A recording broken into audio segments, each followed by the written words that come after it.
warahmatullahi wabarakatuh. Selamat pagi semuanya. Gimana kabarnya? Sehat semua? Sehat, alhamdulillah. Pada pagi ini kita kembali lagi di pelajaran konstruksi bangunan bersama saya Nova Priyanti. Mungkin sebelum pelajaran alangkah baiknya kita berdoa bersama. Untuk ketua kelas tolong dipimpin teman-temannya untuk berdoa.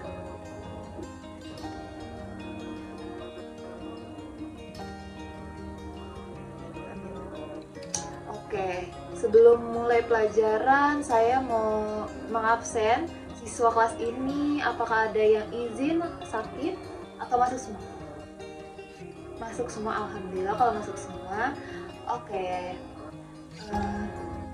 kayaknya semuanya pagi ini wajahnya terlihat semangat belajar ya. Oke, kita mulai pelajaran hari ini.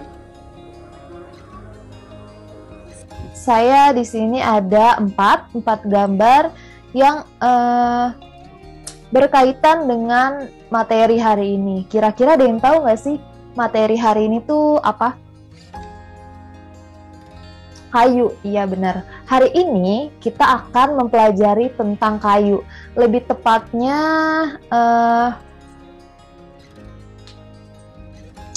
spesifikasi dan karakteristik kayu untuk konstruksi bangunan. Tahu nggak sih kayu untuk konstruksi bangunan tuh kayu yang seperti apa? Belum tahu? Kalau belum tahu, saya akan menjelaskan. Jadi, kayu bahan bangunan adalah kayu yang digunakan sebagai bahan konstruksi atau perkakas rumah tangga. Kayu dapat digunakan konstruksi rangka atap di samping baja karena kualitas yang kokoh dan juga sulit untuk dibengkokkan, seperti itu. Nah, setiap jenis kayu itu punya sifat dan karakteristik yang berbeda-beda. Itu untuk menunjukkan kualitas kayu tersebut, juga bisa menunjukkan fungsi. Fungsi maksudnya kegunaan, misal kayu yang lebih kuat bisa digunakan sebagai bahan konstruksi, kayu yang lebih lembut atau mudah dibentuk bisa untuk kerajinan, seperti itu.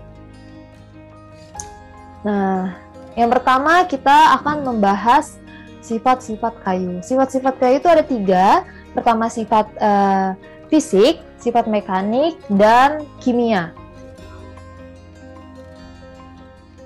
Sifat fisik.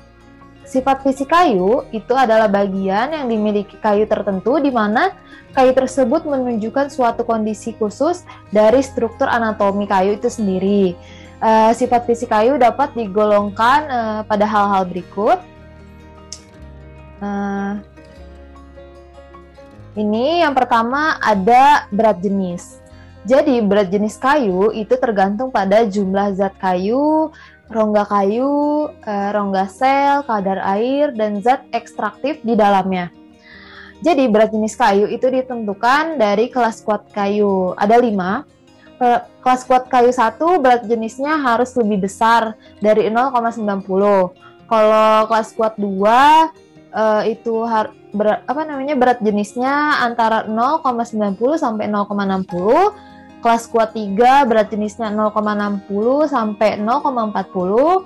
Kalau yang kelas kuat 4 berat jenisnya itu 0,40 sampai 0,30, dan berat jenis 5 itu berat jenisnya harus lebih kecil dari 0,30. Kayak gitu. Nah, sifat kayu yang kedua ada kawetan kayu. Kawetan kayu itu merupakan ketahanan kayu terhadap serangan perusak seperti jamur, rayap, bubuk, dan lain-lain. Terus ada warna kayu. Warna kayu itu disebabkan karena adanya zat ekstraktif pada kayu. Warna kayu sangat bervariasi, mulai dari putih, coklat, dan coklat kemerah-merahan. Terus yang keempat, ada tekstur kayu. Nah, tekstur kayu atau nilai raba permukaan kayu merupakan bertekstur, memiliki kekuatan yang lebih daripada kayu bertekstur halus. Nah, ada 3 jenisnya. Kayu bertekstur sedang, contohnya kayu jati dan snorkeling. kayu bertekstur kasar, contohnya kayu kampas dan meranti. Terus yang terakhir ada kayu bertekstur halus, contohnya kayu giam, lara, dan kulim. Terus yang kelima ada hidroskopis atau kembang susut. Jadi kayu akan mengembang bila kadar airnya naik dan menyusut bila kadar airnya berkurang, seperti itu. Terus yang terakhir ada arah serat kayu. Jadi arah serat kayu menentukan kekuatan kayu.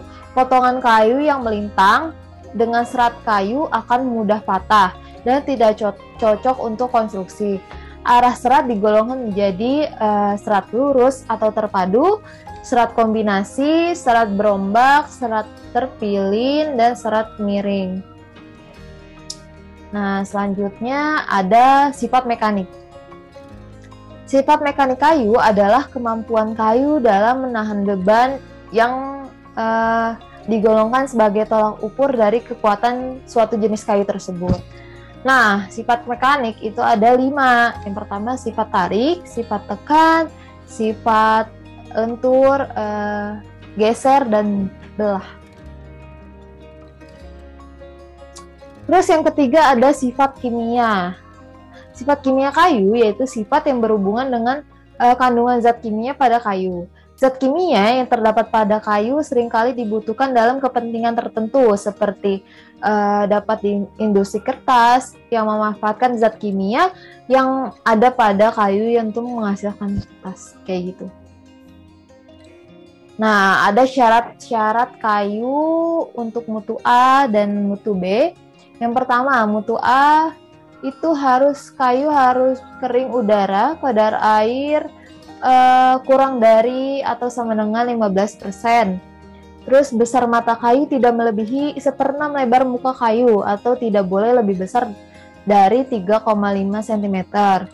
Kayu tidak boleh mengandung kayu gubal atau kanflak yang lebih besar dari 1/10 lebar kayu. Lalu miring arah serat tangan maksimum 1/10 dan retak arah radial tidak boleh lebih dari 1/4 tebal kayu dan retak arah lingkaran tubuh tidak lebih besar dari 1/6 tebal kayu. Selanjutnya ada mutu B, itu kayu kering udara dengan kadar air 15% sampai 30%. Besar mata kayu tidak melebihi 1/4 lebar muka kayu atau tidak boleh lebih besar dari 5 cm. Selanjutnya, kayu tidak boleh mengandung kayu gubal atau kanvak yang lebih besar dari 1/10 lebar muka kayu. Miring arah serat tangan maksimum 1/7 dan retak arah radial tidak boleh lebih besar dari 1/3 tebal kayu. Retak arah lingkaran tumbuh tidak boleh lebih besar dari 1/4 tebal kayu. Kayak gitu perbedaannya. Nah, kita udah masuk di klasifikasi. Pertama itu ada klasifikasi kekuatan kayu. Klasifikasi kekuatan kayu di Indonesia menurut Peraturan Konstruksi Kayu Indonesia atau PKKI tahun 1961 digolongkan ke dalam 5 kelas kuat, yaitu kelas 1, 2, 3, 4, dan 5. Besar tegangan dan berat jenis masing-masing kelas kayu ditunjukkan pada tabel berikut. Nah, ini ada tabelnya. Kelas kuat kayu 1, tegangan lentur mutlaknya itu harus lebih besar atau sama dengan 1100 kg per cm pangkat 3. Tegangan tekanan mutlaknya lebih besar atau sama dengan 650 kg per cm kubik. Berat jenisnya tadi harus lebih besar daripada lebih besar atau sama dengan 0,90. Kelas kuat 2, tegangan lentur mutlaknya itu antara 1100 sampai 725 kg per cm kubik. Tegangan tekanan mutlaknya antara 650 sampai 425 kg per meter kubik. Dan berat jenisnya dari 0,90 sampai 0,60. Kelas kuat 3, tegangan lentur mutlaknya 725 sampai 500. Tegangan tekanan mutlaknya antara 425 sampai 300 dan berat jenisnya 0,60 sampai 0,40. Kelas kuat kayu 4, tegangan lentur mutlaknya itu 500 sampai 360. Tegangan tekanan mutlaknya itu antara 300 sampai 215 dan berat jenisnya antara 0,40 sampai 0,30. Nah, kelas kuat 5 yang terakhir nih, dia tegangan lentur mutlaknya harus lebih kecil atau sama dengan 360, tegangan tekanan mutlaknya harus lebih kecil atau sama dengan 215, dan berat jenisnya harus lebih kecil atau sama dengan 0,30. Yang selanjutnya, ini ada klasifikasi keawetan kayu. Klasifikasi keawetan kayu didasarkan pada keawetan kayu terhadap pengaruh kelembaman iklim, air dan terik matahari, rayap dan serangga lain, serta perlakuan kayu dalam pemakaian sebagai konstruksi. Berdasarkan Peraturan Konstruksi Indonesia 1961, keawetan kayu juga diklasifikasikan dalam 5 kelas. Nah ini, dari sifat pemakaian, selalu berhubungan dengan tanah lembab. Kelas keawetan 1 itu 8 tahun, 2 5 tahun, 3 tahun, 4 sangat pendek, dan 5 sangat pendek. Sifat pemakaian hanya dipengaruhi cuaca, tetapi dijaga supaya tidak terendam air dan tidak kekurangan udara. Kelas keawetan satunya itu tahan 20 tahun, 2 15 tahun, 3 10 tahun, 4 beberapa tahun, dan 5 sangat pendek.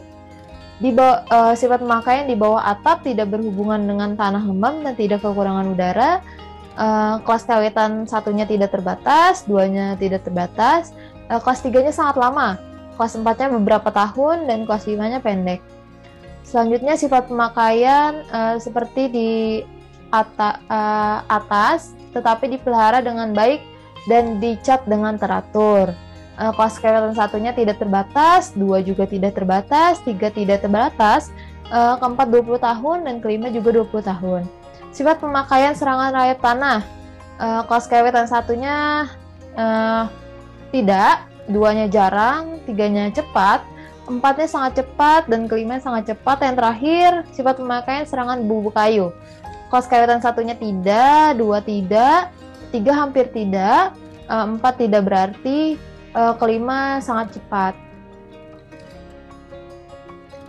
Nah, udah selesai materi hari ini, cuma segitu aja, memang singkat. Mungkin saya ada penugasan. Oh, sebelumnya apakah ada yang tidak mengerti atau ada yang mau bertanya? Oke, nggak ada, berarti saya anggap semuanya memahami dan mengerti materi hari ini. Kalau begitu, kalau kalian sudah mengerti, saya punya tugas, satu soal, yaitu soalnya ini, dengarkan baik-baik. Sebutkan minimal 5 jenis kayu yang dapat dipakai sebagai bahan konstruksi bangunan beserta penjelasannya atau alasannya. Mungkin tugas itu akan dikumpulkan pada minggu depan. Di pertemuan selanjutnya saya akan koreksi. Jangan lupa dikerjakan, dan mungkin sekian pertemuan pada hari ini. Jangan lupa dibaca-baca lagi tadi yang kalian sudah catat materinya. Saya mohon pamit. Assalamualaikum warahmatullahi wabarakatuh. Selamat pagi, semoga kalian sehat selalu. Terima kasih.